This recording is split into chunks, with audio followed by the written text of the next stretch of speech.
looked up. I froze before the auction yard, the dust swirling around my boots, sunlight slicing through the haze like a blade. I wasn't looking for trouble that day, just a horse, maybe a drink, and nothing more. But then I heard the shouting. A crowd had gathered in a narrow square between two sun-bleached warehouses. Laughter, jeers, the harsh clang of commerce. It all blended into a single, grating roar. On a makeshift wooden platform, held by three men with filthy coats, was a young woman. She didn't fight, didn't cry. Her wrists were bound with rough rope, but she carried herself like a queen forced into exile. Her skin was bronze, hair wild and black, eyes dark and unflinching. Something about her struck me, a memory I couldn't place. Then I saw it. On her shoulder, partially hidden by a torn strap of her dress, a tattoo. A black spiral in the shape of a bird in flight. My stomach clenched. I'd seen that mark before. 5 years ago, in the desert, bleeding out under a merciless sun, a man with the same mark had saved me. He had given me water when no one else would, patched my wounds, offered nothing but kindness in a world that had none to spare. That man had no name I could pronounce, but his debt had stayed with me. The auctioneer's gavel cracked against the wood, echoing across the square. Starting at $5. The crowd murmured, some laughing at the low price. I stepped forward without thinking, the words leaving my mouth before reason had time to interfere. 5. Heads turned. The laughter faltered. The gavel fell again. Sold. I climbed the steps, handing over the coins, ignoring the whispers behind me. Fool, someone spat. She'll bring him nothing but death. I ignored them. My hand found her shoulder, steady and firm, guiding her off the platform. Her eyes flickered at mine, a glimmer of recognition in the darkness behind them. And for the first time, she moved not as a victim, but as someone alive again. We left the yard, weaving through side streets where the smell of sweat and rust clung to the walls. When we were far enough from prying eyes, I stopped and faced her. She didn't speak, but her gaze didn't waver. I lowered my voice. You know why I bought you? Her head shook. I tipped my hat, letting the sunlight graze the rim. 5 years ago, your father saved me. It's time I repay the debt.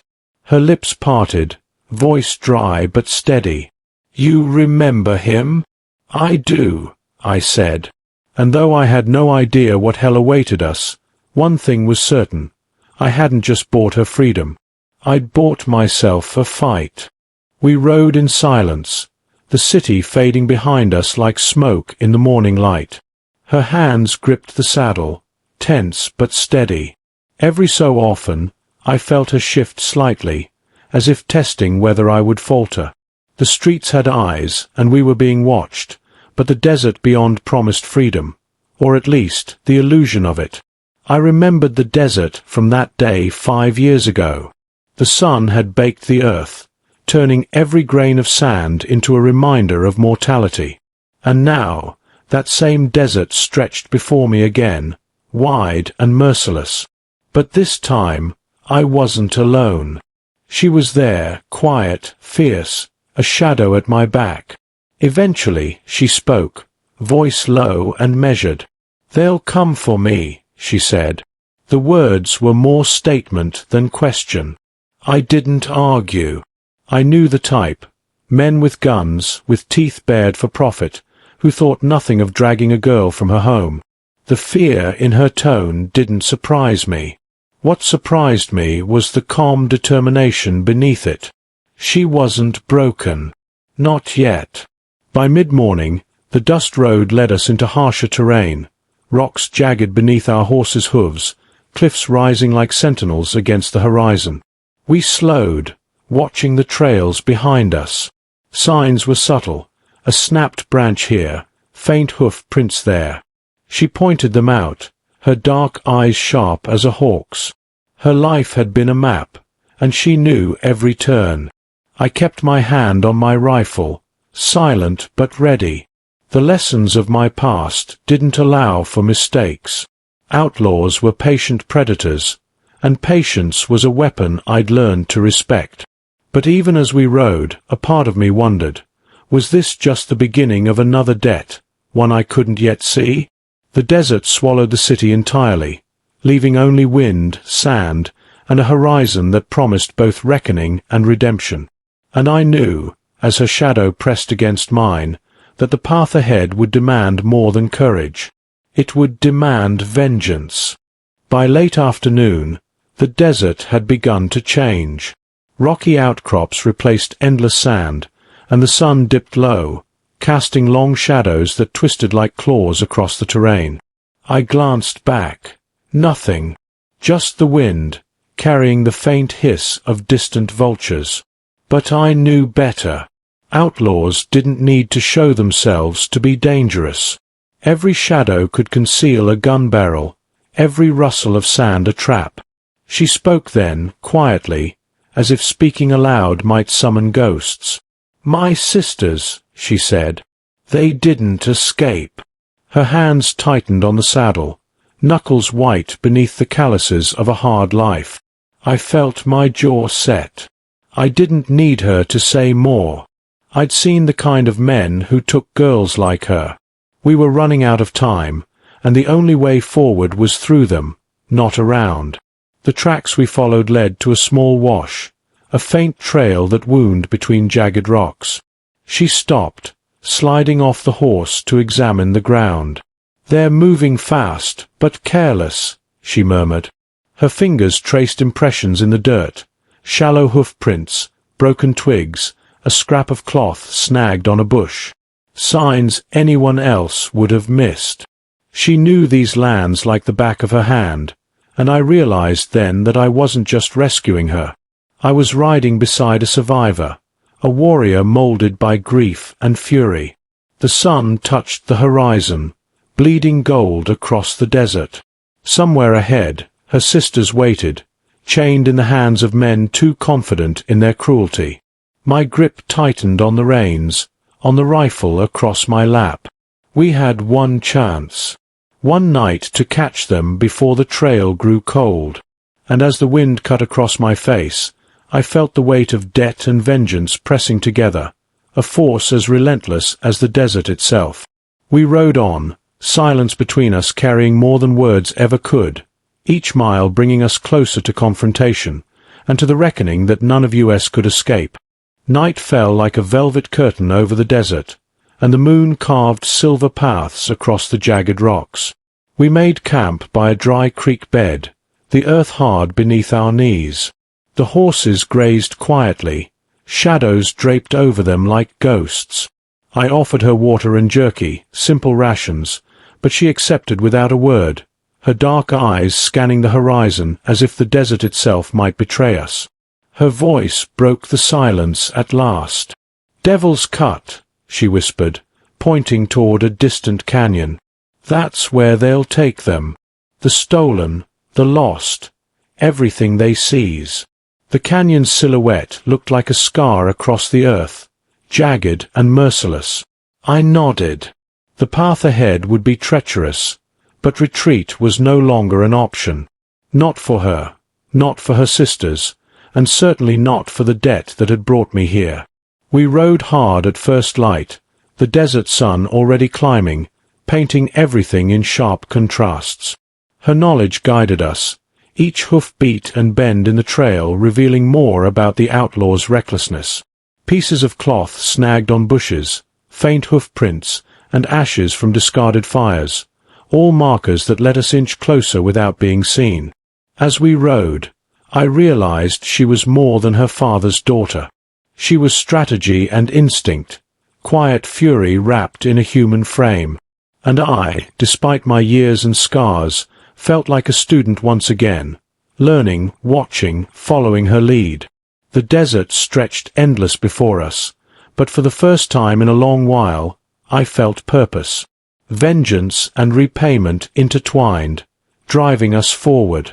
We'd see them soon. And when we did, there would be no mercy. By the time dusk bled into night, Devil's Cut lay before us like a wound in the earth, cliffs jagged and blackened by shadows. We dismounted, leading our horses to a concealed spot behind boulders. The canyon swallowed the last light of day, and below, flickering fires revealed the outlaw camp. Wagons circled, men milling about, voices laughing and cursing into the wind. And there, near the center, I saw them, her sisters, bound but upright, faces pale in the firelight. We crouched together behind the rocks. Her fingers dug into the stone, tracing its rough edges as if drawing courage from it. 12 men, she murmured, eyes narrowing. More than I counted at first. They're cocky, drunk with confidence. They won't see us coming. I studied the camp carefully. Pistols lazily slung, rifles leaning against wagons, a sentry farther up the trail, more interested in his flask than the darkness. The air smelled of smoke, sweat, and fear, not theirs but ours. Every step wrong could mean death. I checked my rifle, counting rounds silently, each one a promise. She ran her thumb along her knife, a silent chant, a vow I couldn't understand but felt in my chest. Hours passed, and the outlaws settled, curling into blankets, boots still on, arrogance their downfall. We waited, the canyon around us holding its breath. I knew this was the moment the debt became more than repayment. It became justice. The desert, silent and vast above us, pressed its patience against us, teaching calm, teaching vigilance. And as the stars blinked awake overhead, I felt the weight of everything, the debt, the vengeance, the sisters' fate, coalesce into one sharp, unyielding truth. Tonight the balance would be struck. We moved like shadows, hugging the jagged walls of the canyon, boots silent on the sand. The sentry snored against a boulder, oblivious, rifle loose across his knees. She didn't hesitate, her knife flashed once, and he went down before a sound could escape him. I felt my pulse thicken, adrenalized, as we pressed forward. The firelight below flickered across the wagons, showing men sprawled in careless sleep, their arrogance their undoing. We reached the center of the camp. Her sisters were close, tied to a post, weak but still upright.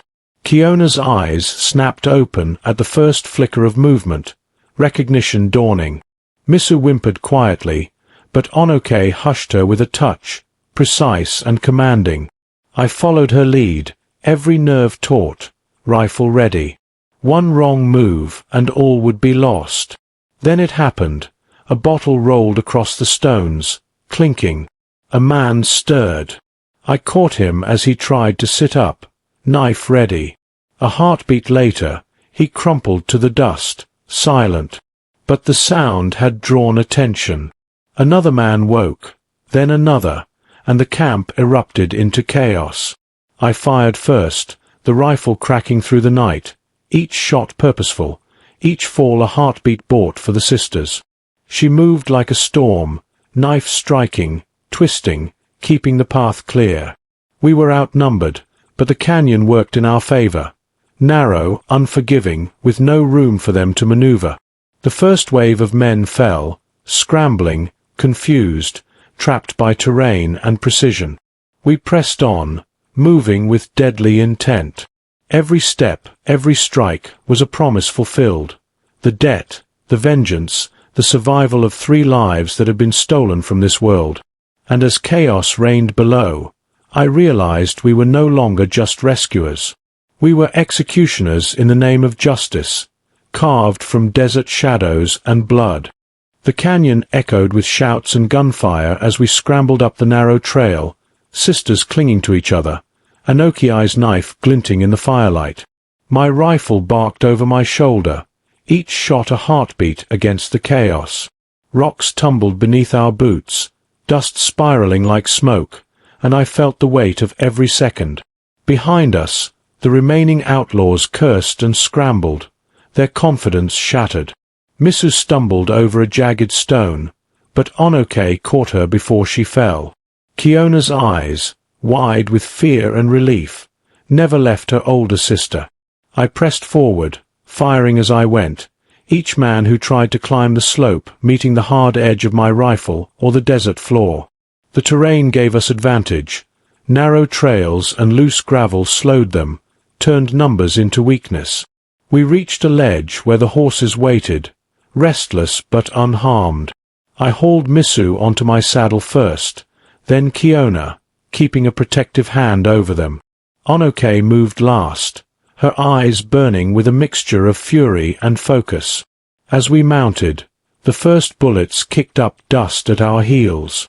We rode fast, hooves pounding the canyon floor, the outlaws chasing, shouting, but gaining nothing. The wind tore across our faces, carrying dust and the scent of smoke, sweat, and vengeance. I could feel the weight of the debt in every muscle, every heartbeat. This wasn't just about repayment anymore. It was survival, it was justice, and it was the reckoning of every wrong done by men who thought cruelty was their right. And as the canyon fell away behind us, I knew the night wasn't over, only the beginning of the storm we were about to bring.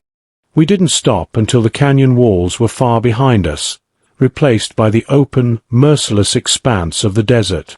The sisters huddled close on the horses, exhausted but alive, their breath ragged in the cold night air. I kept scanning behind us, aware that a handful of outlaws could still be in pursuit. Every shadow could conceal a threat, every gust of wind could betray our position.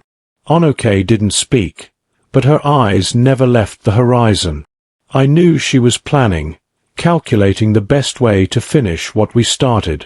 She stopped the horses at a narrow wash, the kind of choke point that would turn the desert itself into a weapon. Loose rocks, dips in the trail, hidden gullies. It was the perfect place to fight. She handed me a handful of cartridges and motioned for silence. The sisters understood instinctively, their fear tempered by the trust they had in her. We waited in silence, the wind carrying the faint sounds of hoofbeats behind us. I could see them now, a small group of men trailing us, reckless and arrogant enough to think they could catch up. I whispered for Anokei to stay low, and we spread out, using the terrain to our advantage. When they came into the narrow wash, I fired first, the shot echoing like thunder. One went down, and the others froze, confused by the sudden attack. Anokei struck from the shadows, knife flashing, precise and deadly. The remaining men scattered, but the terrain gave us leverage. Each movement was calculated, every strike intentional. I realized then that this wasn't just vengeance. It was strategy, a reckoning that left no room for mistakes. The desert had taught patience, and now it demanded its due. By the time the dust settled, the chase was over, and the outlaws were diminished, their confidence shattered. Dawn broke over the desert like a wound opening to light, streaks of gold cutting through the cold blue of night. We had driven the bulk of the outlaws off, but the leader remained, the one whose hands had touched her family, whose cruelty had scarred her life. He was the reason every step had led here, and I felt the weight of it settle heavy in my chest. We approached the ridgeline above Devil's Hollow, horses careful on loose gravel. The sisters were hidden safely in a shallow cave, eyes wide but trusting. Anokei rode beside me, silent, every movement a study in control. I could see him below, arrogant even in retreat, pacing near the last remaining wagon, the stolen horses tethered close. His face was etched with confidence, but I could read the tension in the tilt of his shoulders, the way he scanned the ridges above him. We dismounted quietly, leaving the horses tethered behind boulders. Each step down the narrow trail was deliberate, every breath measured. I counted the rounds left in my rifle, feeling their weight like prayer beads. Anokei's knife gleamed faintly in the first light, and I knew she had already decided. This man would answer for everything. The first shot cracked, cutting through the still morning. He staggered, disbelief written across his features. The chase had ended. I pressed forward, heart hammering, keeping the sisters' safety foremost in mind, while Anokei moved like shadow and steel. Every step drew us closer to him, closer to justice, and closer to the moment when the debt of blood and loyalty would finally be repaid. The final fight began with a rush of motion, the desert echoing with shouts and gunfire. The leader, tall and vicious, lunged from behind a wagon, revolver drawn, eyes wild with disbelief. I fired first, the shot tearing through the morning air, but he twisted, shrugging off the edge of fear with brute arrogance. Anokei was already on him, knife flashing, striking with the precision of years hardened in survival and grief. He fought, desperate and skilled, but she was faster, her movements fluid, deadly. I covered her back, every pull of the trigger forcing him closer to the reckoning he had long avoided.